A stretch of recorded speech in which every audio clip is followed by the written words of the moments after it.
आखिर मोदी ने क्यों कहा कि मैं रोज 2 से 3 किलो गाली खाता हूं? आखिर मल्लिकार्जुन खड़गे ने मोदी की तुलना 100 सिर वाले रावण से क्यों की? और कांग्रेस का शीर्ष नेतृत्व अपने ही नेताओं के बयान से क्यों है असहज? ये सब कुछ हम बताएंगे इस वीडियो में, हमारे साथ बने रहिए। हमारे जस्ट बाएं साइड एक वीडियो चल रहा होगा, 2-3-4 दिन पहले का है, जब नरेंद्र मोदी ने तेलंगाना में ये बयान दिया था, जिसमें नरेंद्र मोदी ने ये कहा कि आप थकते नहीं है। जब उनसे लोगों ने पूछा कि आप थकते क्यों नहीं हैं, तो उन्होंने बताया कि मैं थकता इसलिए नहीं हूं कि मैं 2 से 3 किलो रोजाना गाली खाता हूं। जरा इस वीडियो को देखिए जो मेरे बाएं साइड चल रहा है, फिर पूरी कहानी विस्तृत रूप से मैं बताता हूं कि भारत के प्रधानमंत्री नरेंद्र मोदी ने ऐसा क्यों कहा। तो लोग मुझे पूछते थकते नहीं हो, तो मैंने उनको समझाया, देखो भाई, मैं डेली 2 किलो, 2.5 किलो, 3 किलो गाली खाता हूं, और परमात्मा ने मेरे भीतर ऐसी रचना कर दी है, ईश्वर ने ऐसे आशीर्वाद दिए हैं कि ये सारी गालियां मेरे अंदर प्रोसेस होके न्यूट्रिशन में कन्वर्ट हो जाती है। एक सकारात्मक ऊर्जा बन जाती है, जो जनता के सेवा में काम आती है। भाइयों बहनों, जो दिन रात मुझे गाली देते हैं, बड़ी नई नई गालियां खोजते रहते हैं, मैं उन्हें कहना चाहता हूं, अगर आप मोदी को कितनी ही गालियां दीजिए, हम हजम कर जाएंगे। भाजपा को गाली दीजिए, हमें कोई समस्या नहीं है, हम तो ऐसे ही बड़े हुए हैं। लेकिन अगर तेलंगाना के लोगों को गाली दी, तो लेने के देने पड़ जाएंगे। इस वीडियो में नरेंद्र मोदी ये कहते हुए दिख रहे हैं कि मैं रोजाना 2 से 3 किलो गालियां खाता हूं, और ये गालियां प्रकृति ने, भगवान ने मेरे भीतर ऐसा रचनात्मक ये काम दिया है और ये मजबूती दी है कि ये जो गालियां हैं मेरे भीतर प्रोसेस होकर न्यूट्रिशन में बदल जाती हैं और मुझे एक सकारात्मक ताकत मिलती है। इस वीडियो में नरेंद्र मोदी ने यह भी कहा कि मुझे गालियां दे दो, भारतीय जनता पार्टी को गालियां दे दो, अगर इस गाली से तेलंगाना के लोगों का विकास हो रहा हो, किसानों में समृद्धि आ रही हो, तो गाली दे दो। लेकिन उन्होंने यह भी कहा कि लेकिन अगर तेलंगाना के लोगों को गालियां दी तो इसका लेना का देना पड़ जाएगा। यह बयान नरेंद्र मोदी का है। ऐसा उन्होंने क्यों कहा, यही क्यों मैं आपको बताने जा रहा हूं। इसलिए कि आपने देखा होगा इस समय गुजरात में चुनाव के सरगर्मियां तेज हैं, चुनाव तेजी से चल रहे हैं। सारी पार्टियां, चाहे भारतीय जनता पार्टी हो, आम आदमी पार्टी हो, कांग्रेस हो, सब जोर लगा रहे हैं गुजरात में आने के लिए। लेकिन कांग्रेस के बड़े बड़े नेता कभी ऐसा कुछ बयान दे जाते हैं जिससे भारतीय जनता पार्टी को इतना लाभ पहुंच जाता है जितना उनको अपने बड़े बड़े नेताओं के रैलियां कराने से, योजनाओं को लाने से, मुद्दों को लाने से नहीं होता। आपने देखा होगा 2017 का चुनाव, यह कहा जा रहा था, चुनावी विश्लेषक यह कह रहे थे कि इस बार स्थिति बीजेपी के लिए बेहतर नहीं है, कांग्रेस सत्ता में आ सकती है। जिस तरह से समर्थन मिल रहा है देखा भी गया, जब चुनाव की गिनती शुरू हुई, जब कांग्रेस कितनी तेजी से लीड कर रही थी, ऐसा लगा कि कांग्रेस इस बार गुजरात में आ जाएगी। लेकिन गुजरात 2017 के चुनाव में कांग्रेस को 77 सीटें मिलती हैं, भारतीय जनता पार्टी को 99 सीटें मिलती हैं, और इस एक बार फिर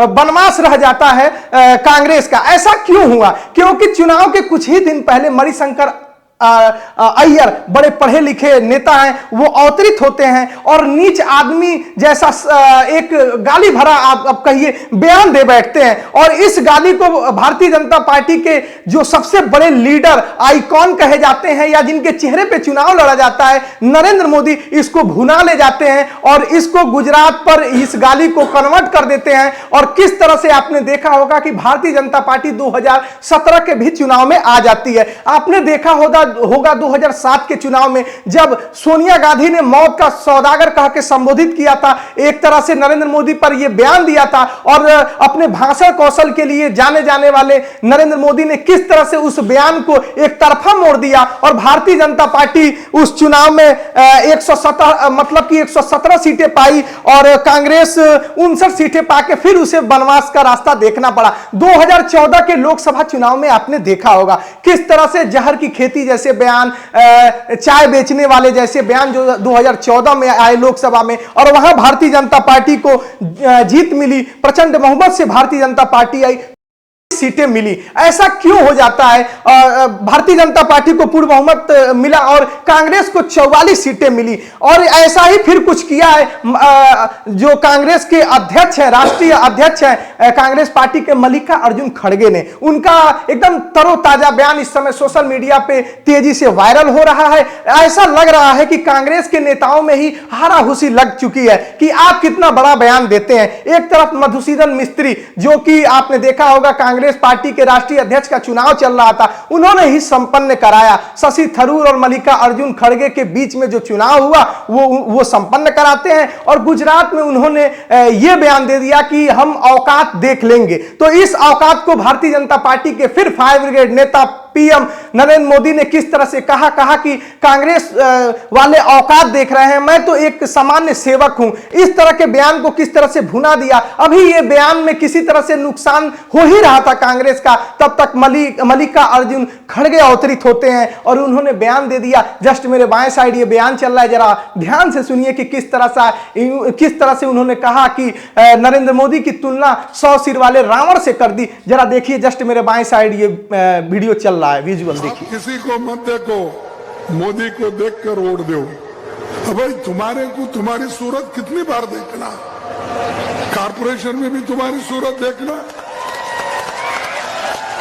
एमएलए इलेक्शन भी तुम्हारी सूरत देखना, एमपी इलेक्शन में भी तुम्हारी सूरत देखना, हर जगह कितने भाई, क्या आपके रावण के जैसा 100 मुख है क्या है?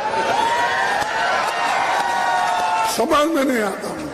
इसमें मल्लिका अर्जुन खड़गे ये कह रहे हैं कि वो हर बात अपनी ही बात करते हैं कि जो भारतीय जनता पार्टी के लोग हैं कि नरेंद्र मोदी का चेहरा देखिए, वोट दीजिए। कितनी बार आपकी सूरत देखे, कारपोरेशन में आपकी सूरत देखे, एमएलए में आपकी सूरत देखे, एमएलए में आपकी सूरत देखे, एमपी इलेक्शन तो खैर नरेंद्र मोदी जी को पीएम बनना है तो वो भागते फिरते रहते हैं। इस तरह का कहा उन्होंने, कहा कि लगता है कि रावण के 100 सिर जैसे।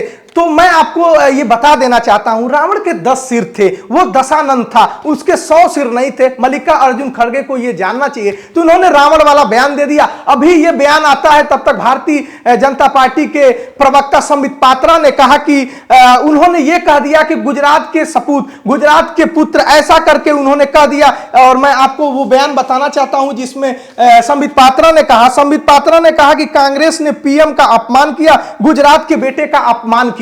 जब कांग्रेस लगातार अपने नेताओं के बयानों से असहज हो रही है, एक तरफ भारत जोड़ो आंदोलन कर रहे हैं राहुल गांधी कि कांग्रेस को मजबूत किया जाए, कांग्रेस को फिर से जोड़ा जाए, कांग्रेस को लगातार मजबूत किया जाए। एक तरफ भारत जोड़ो आंदोलन हो रहा है, दूसरे तरफ कांग्रेस के बड़े बड़े नेता टूटकर भारतीय जनता पार्टी में शामिल हो रहे हैं। अभी भारत जोड़ो आंदोलन शुरू ही हुआ था, तब तक गोवा के 10 से 11 विधायक टूट के भारतीय जनता पार्टी में शामिल हो जाते हैं। यहां तक कि गुजरात में वो विधायक जिसको भारतीय जनता पार्टी ने कभी हरा भी नहीं पाए, वो 10-10 बार के विधायक हैं, आखिर वो टूट के कैसे भारतीय जनता पार्टी में चले जा रहे हैं? तो एक तरफ कांग्रेस भारत जोड़ो आंदोलन कर रही है, दूसरे तरफ उसके नेता टूट रहे हैं। ये तो सब ठीक है, लेकिन जिस तरह से बयान इनके नेता दे रहे हैं उससे पार्टी की जनाधार टूट रहा है, उनकी सीटों की संख्या कम हो रही है। मल्लिका अर्जुन खड़गे को इसलिए राष्ट्रीय अध्यक्ष बनाया गया था, 80 साल के मल्लिका अर्जुन खड़गे को, कि कांग्रेस को वो मजबूत करेंगे,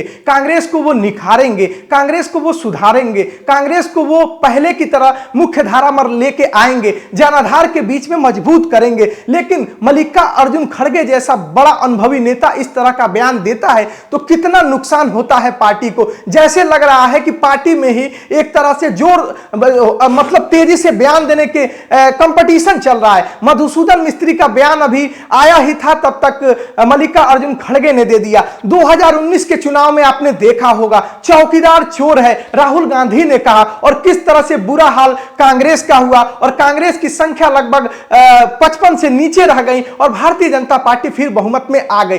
एक गाली कितना मजबूत करती है भारतीय जनता पार्टी को आपने देखा होगा। एक गाली जहां भारतीय जनता पार्टी को 10 सीटें आने होती हैं, अगर वहीं कोई नेता गाली दे देता है और वो भी पीएम को इस तरह के बयान दे देता है, तो जहां भारतीय जनता पार्टी की 10 सीटें आनी चाहिए वहां भारतीय जनता पार्टी की 20 सीटें हो जाती हैं। तो गुजरात में क्या होगा? पहले चरण के चुनाव का मतदान आज हो रहा है, तो आज गुजरात में मतदान हो रहा है, क्या होगा 8 तारीख को, यह देखने वाली बात है। लेकिन जो गालियों का इतिहास रहा है वो यही रहा है कि जब जब गालियां दी गई हैं, सरकार भारतीय जनता पार्टी की बनी है। 7 में देख लीजिए, 14 में देख लीजिए, 19 में देख लीजिए, 17 में देख लीजिए, जिस तरह से कोई बड़ा नेता अवतरित होता है कांग्रेस का और एक गाली दे जाता है, एक बयान ऐसा दे जाता है जिससे पूरी पार्टी असहज हो जाती है और जहां उनको सत्ता में आना चाहिए वहां वो सत्ता से चले जाते हैं। तो ये आपने देखा होगा कि क्यों आखिर भारतीय जनता पार्टी के फायर ब्रिगेड नेता और देश के पीएम ने ये कहा कि मैं रोज 2, 2.5, 3 किलो गालियां खाता हूं और ये गालियां मेरे लिए सकारात्मक काम करती है, ऊर्जा का काम करती है। भगवान ने मुझे ऐसा बनाया है कि ये गालियां मेरे अंदर जाती हैं, प्रोसेस होकर न्यूट्रिशन में बदल जाती हैं। तो कांग्रेस को देखना होगा, कहीं ना कहीं इनके बड़े नेताओं के बयान सरकार को असहज कर रहे हैं, नुकसान कर रहे हैं, परेशान कर रहे हैं। तो ऐसी ही खबरें हम लगातार आपको दिखाने की कोशिश करते हैं, बताने की कोशिश करते हैं। अगर हमारा कंटेंट आपको अच्छा लगा हो तो हमारे चैनल को लाइक करिए, शेयर करिए, सब्सक्राइब करिए। नमस्कार।